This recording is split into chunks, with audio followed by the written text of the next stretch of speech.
চিকিৎসার অভাবে তিনি শৈশবেই নিজের বাবাকে হারিয়েছিলেন, তাই পরবর্তীতে নিজ গ্রামে প্রতিষ্ঠা করেছেন একটি বড় হাসপাতাল।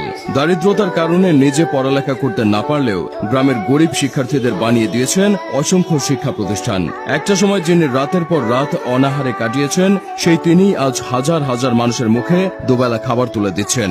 না, কোনো তথাকথিত মানবতার ফেরিওয়ালা কিংবা মিডিয়া সেলিব্রিটির কথা বলছি না, বলছিলাম সেনেগালের সর্বকালের সেরা ফুটবলার সাদিও মানের কথা।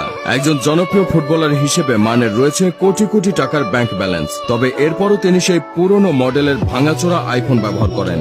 এর কারণ জানতে চাইলে মানে বলেন, এমন ফোন চাইলে 1000টা কেনা যায়, চাইলে 10টা ফেরারি, 2টি জেট বিমান ও 1000 খানেক ডায়মন্ডের ঘড়িও কিনতে পারি, তবে এগুলোর আমার কোনো প্রয়োজন নেই। মানের এই কথাগুলো শুনলেই বোঝা যায় তার চামড়া কালো হলেও হৃদয়টা তার পানির মতো স্বচ্ছ। মূলত শৈশব থেকে দরিদ্র পরিবারে বেড়ে ওঠা সাদিও মানে বাহ্যিক বিলাসিতার চেয়ে মানুষের মৌলিক অধিকারগুলো পূরণের দিকটিকেই বেশি প্রাধান্য